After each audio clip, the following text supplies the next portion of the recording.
Welcome back to the Zero E Michigan podcast. On our show today, we have with us our guest, Brandon Walsh.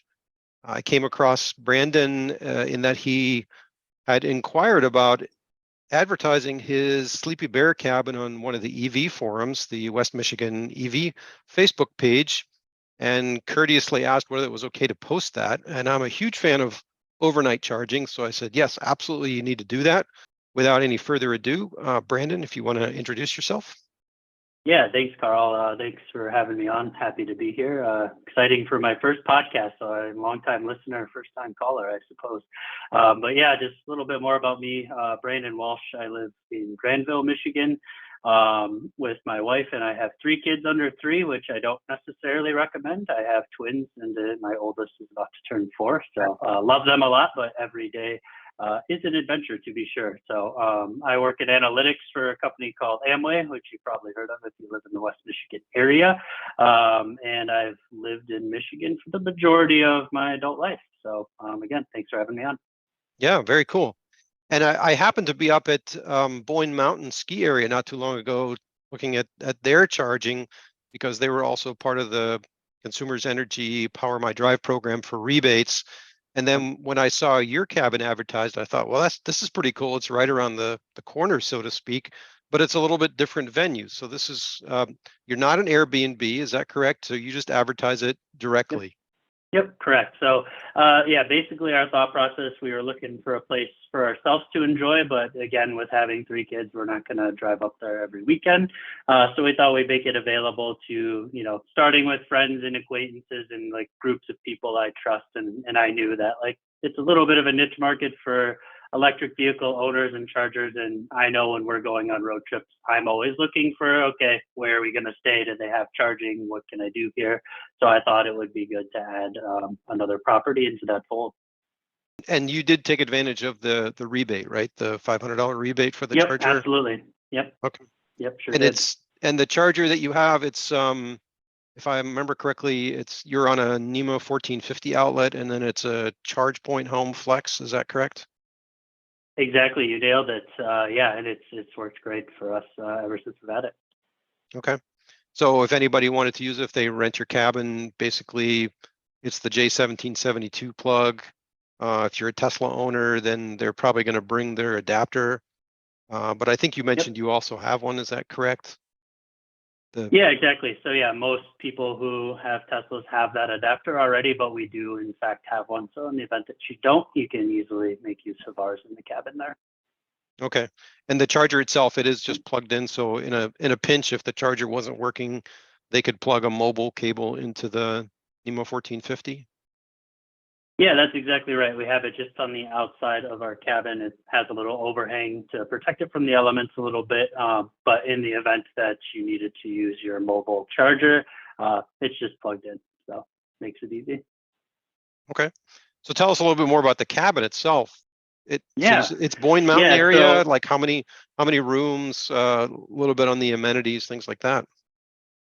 Yep, absolutely. So the cabin, it's in Boyne Falls is the actual mailing address. So it's like in a normal day like today, a beautiful day, probably about 5 to 8 minutes to get to actual Boyne Mountain Resort. So super, super close. You can see it for the majority of the drive. But it's also close to things like, Petoskey, you're there in 15 minutes. You could be at Boyne City in about 15 minutes. So it's like kind of centrally located, but it's also feels rather remote. So we back up to thousands of acres of state land. So it gives you that rustic feel while still not being too far from everything, which we really like. So it's also an A-frame cabin. So from a style perspective, I've always loved the A-frame. It's maybe not the most space efficient, but we're not trying to live there full time. So that doesn't really matter to us so much. It's more about the look, the feel, and the vibe that it creates, quite frankly. But we have 3 bedrooms and we have 1.5 baths in the main living space right now. So as part of being a large family with young kids, we thought it was important to also provide those amenities to people who also have to deal with that. If you've had kids, when you travel, you're packing 12 times as much stuff as when you don't have kids, right? You just bring a backpack and you're good to go. But now it's okay, we got to bring pack and plays and mattresses and slumber pods and sound machines and cameras, and it's just like the list goes on. So we've made a concerted effort to have all of that stuff at the cabin for people. So since we have twins, right, we have two pack and plays, we have cameras and the sound machines, everything you need that is not specific to your child, we would have for them. So we felt that was very important. So fully stocked with linens, all the things you could want from a kitchen perspective. I love to cook, so I have a new Blackstone grill there out back. That's wonderful. Highly recommended if you don't have a Blackstone. I just bought one for our main house as well. But any and everything you need from a cooking perspective, a full kitchen. We have portable ACs for the summertime, which we're going to see how that goes this year. Then it has full heating, a gas fireplace. We do have actually fiber internet up there through a company called TrueStream, which it's like faster than Charter down here, quite frankly, and Comcast. It's more reliable even, I would say. So if you want to work from up there, I highly recommend it. I do quite frequently. And I think that really covers it for the space, but any questions about anything I just said there?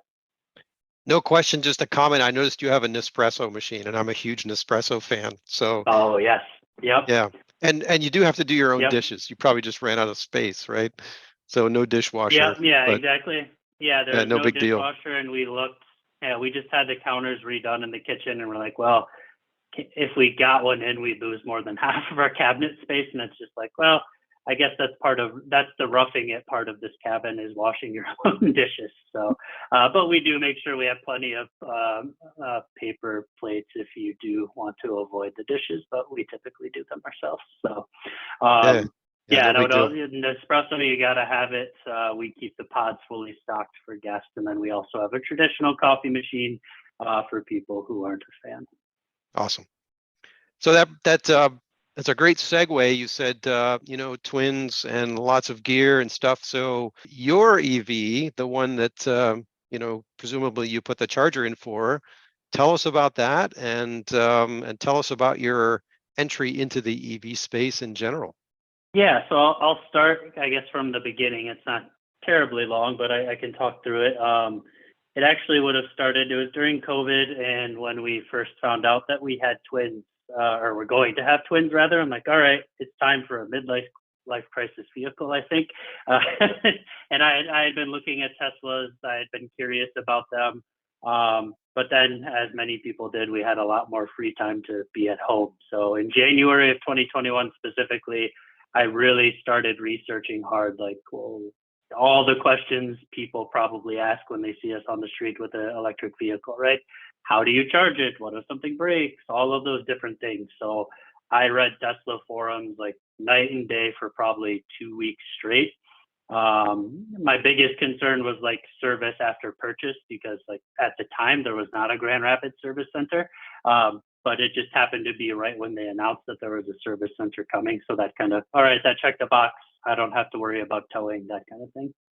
So I convinced myself that it could be done. Charging at home made a lot of sense. I didn't think it was as a big a concern as some people made it out to be. So in February of 2021, I found my first used Tesla. It was actually a 2020 Tesla Model X 6-seater. And it was from a dealership here in Grand Rapids. So that's when I made my first purchase.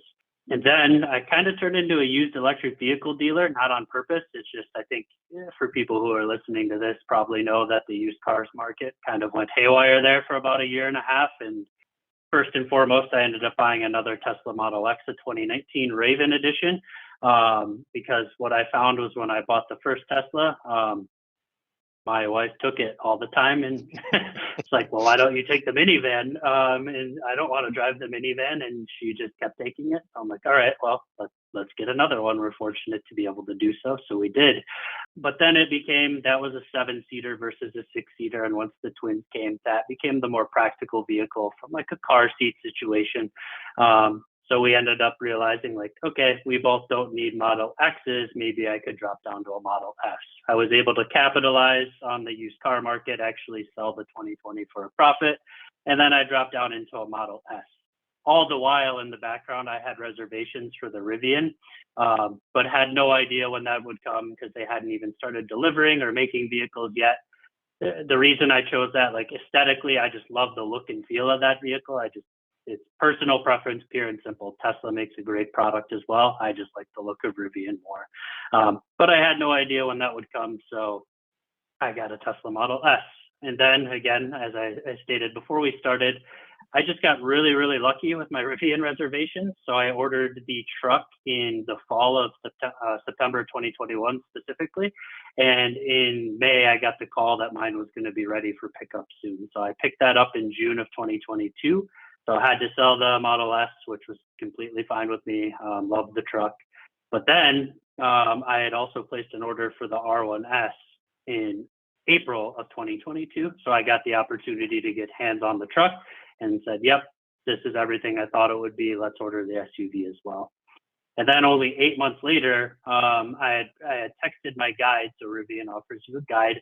And I just said, hey, I know I ordered white, but I'm honestly open to any color. So if something slips through the cracks, think of me. I'm happy to take delivery. Literally the very next day, she texted me and said, hey, I have black. Do you want it? And within 7 days, I was driving it home the week before Christmas. So I went from reservation to driving it home in less than 8 months, which a lot of people on the Rivian forums were very upset. I think you guys probably have some background that there's people that are still waiting after 4 years and don't yet have their vehicle for a variety of reasons, battery pack configuration, that kind of thing.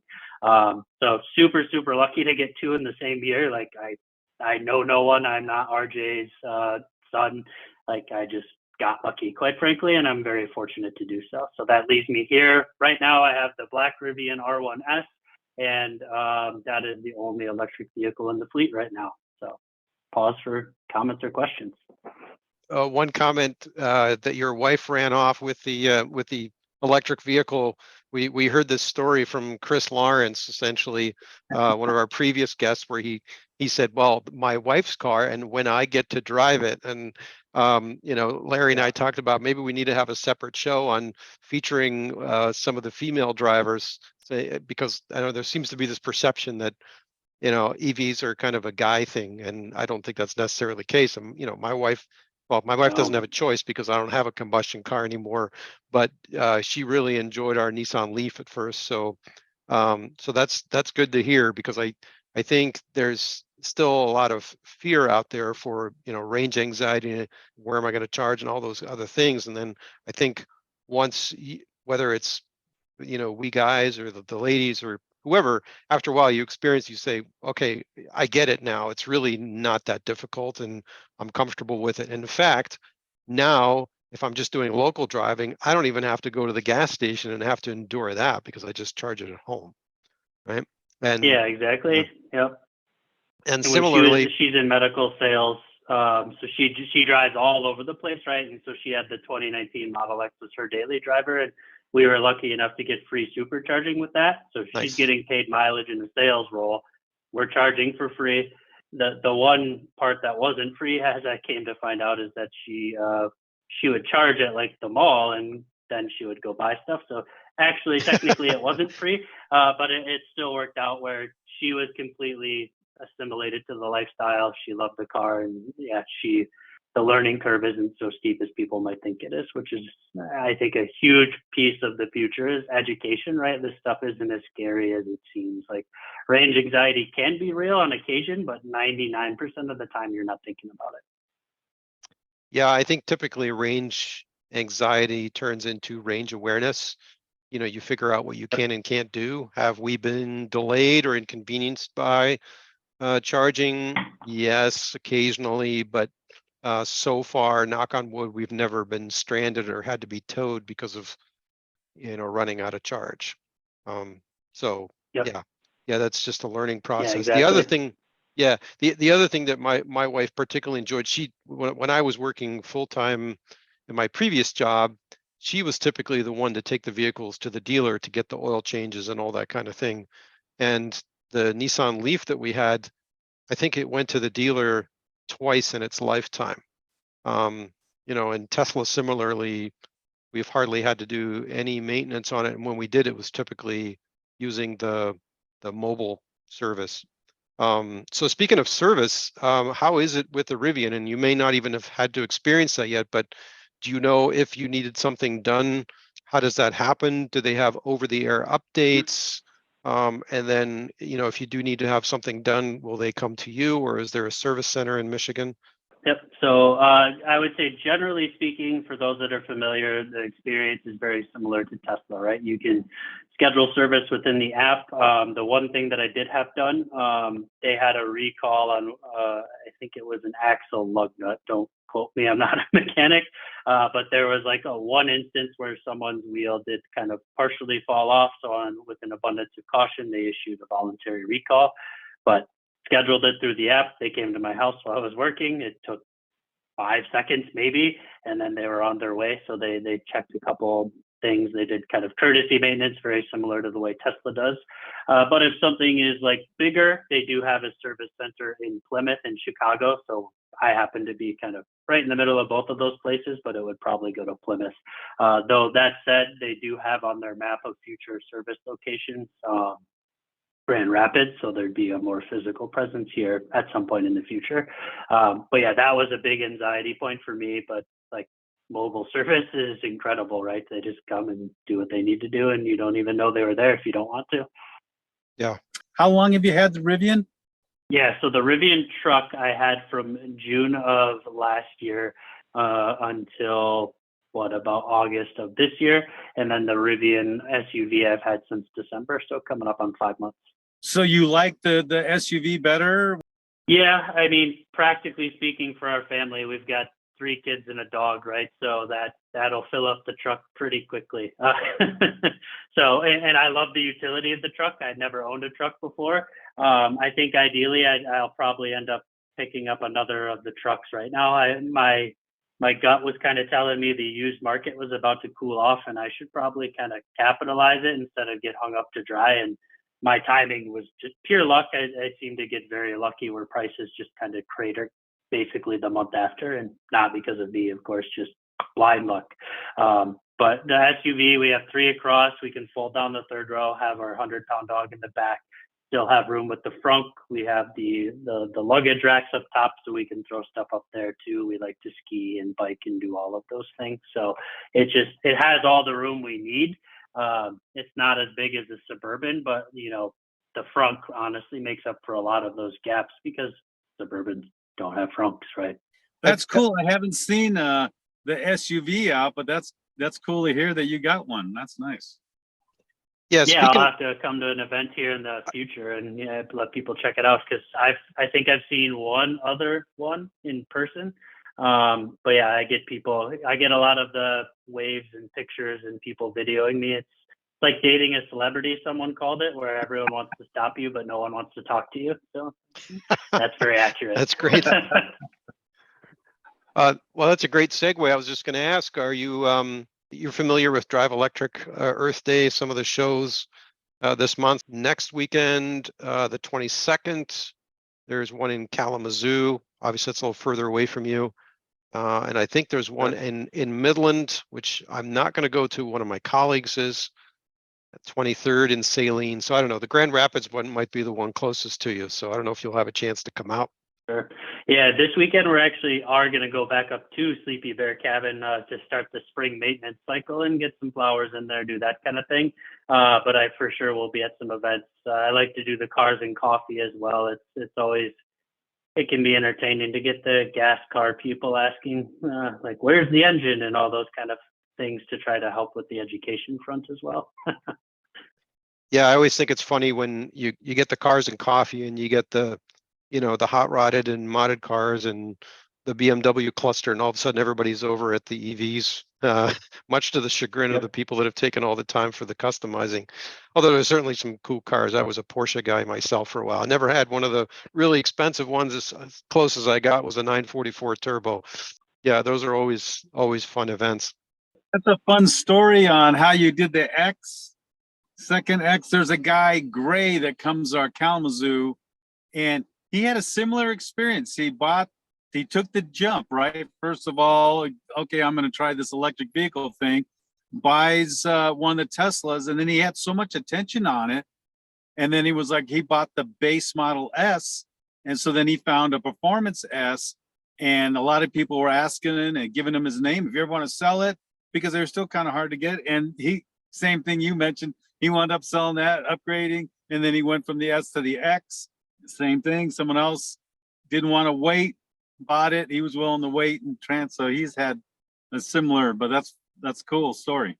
Yeah, the market is just like, I don't think any of us have probably seen anything like it, where it's just like, I sold it for more than it was sold for new. It's like, that obviously makes no sense. It has 30,000 miles, but and now people are getting pretty angry that bought new recently, because they just keep chipping away at prices. But it's I guess it was probably inevitable, I suppose. Yeah, the bubble has burst. I mean, Larry, you're on Volt Sure number how many? 13, 14? Yeah, I'm on my 14th one. You know, they total them out over simple things. So that's one of the little angles if you're mechanical, and you can pick them up at the salvage pools. And I'm almost driving them home. And you got to take them down to the police station and do some paperwork to get the salvage title back to where you can register it. That scares off a lot of people. And then the parts were a lot easier to find, but just recently, I'd have to say in the last year, it's getting harder. Obviously, Chevy's not making them anymore. So, and I'm still doing the first gen, but again, I've just been so happy with it. It does everything I need. Just like Chevy said, 90% of the time, I'm not driving more than the 40 miles it goes. So it really works out for me. And I haven't, a lot of people concerned about the complicated structure and, having the ICE and the electric, but boy, GM did a really good job. Haven't had any trouble with it. It's a shame. I always think that Prius didn't go to the plug-in sooner, right? It would have been nice to see them in 2011 when Chevy stepped up to the plate, the Prius, to do that. I think we'd be in a different world right now if they were all plug-in and not saying self-charging. Yeah, and Toyota's the Prius Prime, the latest one actually looks decent, I think. So I think they're finally coming around. Yeah. And actually, Larry, your story, technically my EV journey started with the Pacifica Hybrid. I forgot all about that. So the tax credit was there. We were able to get a new one. And even that we found, right? Like daily driving around town, like we didn't need to get gas, but for once every 2 to 3 months if we weren't doing a road trip, right? You're surprised by how much you don't drive when you really think about it. Like, if you're driving 500, 1,000 miles a day, which is probably very rare, maybe it's not yet ready for you to go fully electric, but how many people actually fall into that cohort? Not a ton. Right. Yep. Yeah. I've looked at the Pacifica. I wonder I haven't run into many. I'm surprised. I haven't run. Yeah, I'm surprised. They're kind of stealth, Larry. I think they're a little bit in stealth mode because they just call them the hybrid. They don't call them a PHEV. Yeah. And I see one here at the Charger downtown in Muskegon quite a bit, and there's one at the beach. Might be the same one. And I talked to the driver, talked to the owner, and they said, yeah, they're getting like 35, 40 miles of range out of their electric, which for a minivan, as heavy as it is pretty impressive, I think. And then obviously for a road trip vehicle, you add the gas range to it, and it's pretty impressive. So I'm hearing good things about it, which my perception, I can't validate this, my perception of Chrysler minivans and their transmission was they weren't the best. So now if you put an electric drivetrain in it that takes the whole transmission out of it, maybe it's the perfect solution for them. Yeah, we enjoyed it. We rented a house in Florida during COVID for a month, just we could work from anywhere. So we did, drove it there. We got over 500 miles between a tank of gas and electric going through I think it's the Smoky Mountains in Tennessee. I was at 0 miles at the time, but by the time I got down the hill, it was almost full again. So that was kind of my first regenerative braking experience. But space was great. But the one thing with the plug-in hybrid, so we have 3 kids again, they don't do bench seats for the plug-in, so you can't do 3 across. So it caused us to always have to be crawling to the back to buckle someone in. And my wife didn't appreciate that so much. So bench seats for now is the way until our oldest can buckle themselves. Different problems for different people, for sure. Yeah. Yeah. And that's why, we use case is one of those phrases we use a lot is, your use case may be different from somebody else's. So, the perfect EV or perfect vehicle in general for one person is something completely different than the perfect vehicle for another. Back to the cabin for a second. So if somebody wants to rent it, they need to come directly to you. And it's just sleepybearcabin.net. Is that correct? Yeah, that's correct. Yeah, sleepybearcabin.net. You can reach out to me on Facebook as well. But yeah, the calendar is open and available for booking. We're actually finishing up a renovation we have a shed right next to it that we're making a livable space. So it's going to have full heating and cooling. I'm going to use it for like an office space, but also when we have parents come to visit, it's going to have a loft up top and then a pull-out sofa as well, so you can get some more people in there. So really, you could fit 10 to 12 people when this is done here later this month. So we're excited to get pictures up on the website for that. Yeah, cool. And full disclosure, I rented it for a long weekend with my wife. And so we want to come check it out. You mentioned Charlevoix and Petoskey, but it's also about an hour from Mackinaw City. Yep. I know my in-laws exactly. are super excited about going to Mackinaw sometime. So we're thinking we might bring them along and use it as a jumping off point for a day trip to Mackinac. So yeah, great location. And I'll be taking some pictures too and put you in our newsletter for Consumers Energy as well. So we'll get you some exposure. So yeah, looks like a really cool place. And I'm excited to be there. Yeah, and for the average, I'm assuming the average person that listens might be an EV driver. So I come from Grand Rapids to the cabin. It's 180 miles to get there, about 3 hours. But more importantly, if I start with a full charge, so far I've been driving in the dead of winter. So I'll typically arrive with, I get about 320 to 330 miles in perfect conditions. So I'll arrive with 60 to 70 per miles left, or 20%. So I'm really excited to drive up there tomorrow when it's 80 and almost perfect battery temperature, so I can see how many more miles I have left. But you can do it in a straight shot, plug in right away, and you don't have to stop to charge, which is really nice. Yeah, that's cool. That's super. I mean, usually my caffeine level doesn't last that long, so I'll probably be stopping to get a coffee and charge somewhere anyway. But there are so many chargers now, it almost doesn't matter. But yeah, that's good to know. Yeah, I was very surprised by the chargers. There's the one in Cadillac, of course, but even once you get onto Business 31, there's two different grocery stores that have fast charging. I think they're both charge points. So like there's multiple options on that route. So even if you want to stop, you very much can. So with the Rivian, you have multiple options, no problem finding a charger, right? Yep, correct. So either ChargePoint or Electrify America tend to be the primary two around here. I mean, undoubtedly, my general review of like Tesla versus Rivian is that like I love the look, the feel, the build quality of the Rivian. I think it wins. Personal opinion.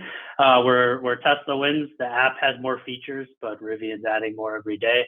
Supercharging network is undeniable at this point, but I'm super excited that they're opening it up. And then the autopilot and full self-driving features are better. So those are like the three checks in the Tesla box for me, one man's assessment. Electrify America has so far not put me in harm's way in terms of like no chargers available. But I have had to switch chargers a few times because it was being a little bit weird. So I am really hoping Michigan's on the list for getting the magic dock for the Tesla supercharging soon. That will be awesome. Yes, aren't we all?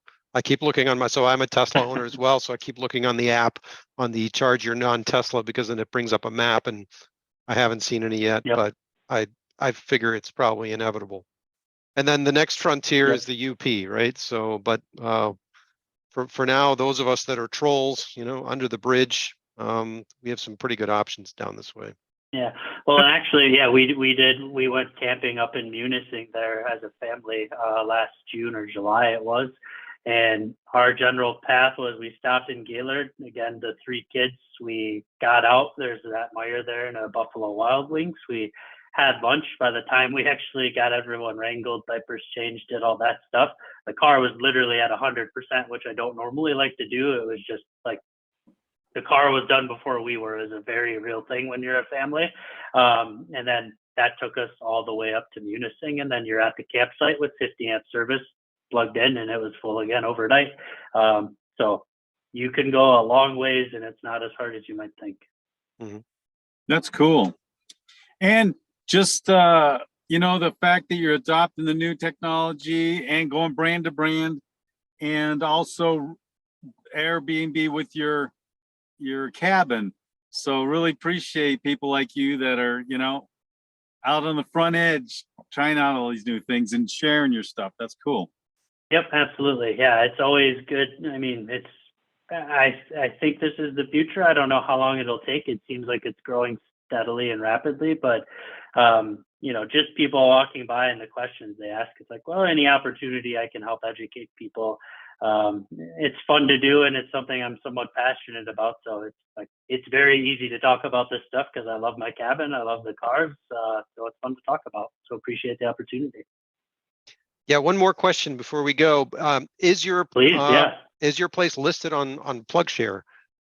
No, it's not. I have to look into that. I guess a clarifying question, like how does that work if you put it on PlugShare, can anyone just randomly drive up to it and plug in, or does you can make it restricted. Yeah, how does that work? I mean, you can make it restricted.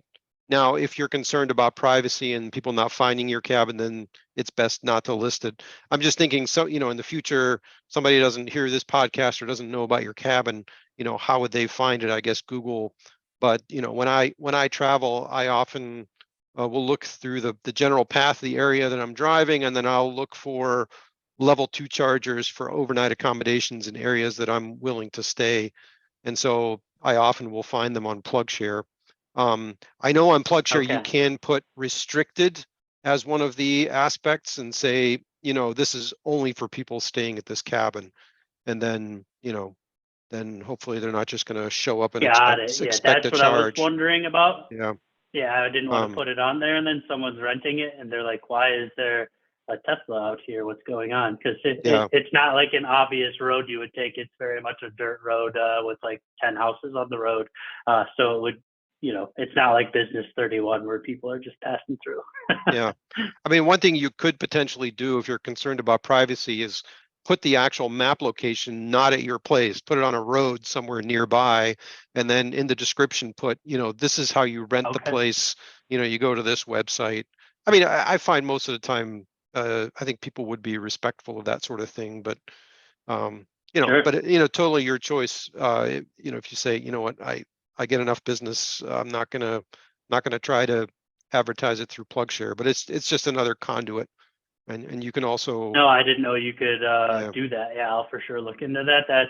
I just, the logistics of if someone's staying there and how you like guard for that, but it sounds like there's a way, so I'll for sure do that. Thank you. Should be a way. I mean, you could also potentially say, well, I'm going to flip the breaker off when nobody's there, and when your guests show up, you can say, if you want to use the EV charger, flip on this breaker. I don't know, something like that. So totally your call, of course. It's just I thought of it because that's how I often look for overnight accommodations. Yeah, that makes sense. Cool. Thank you for the tip.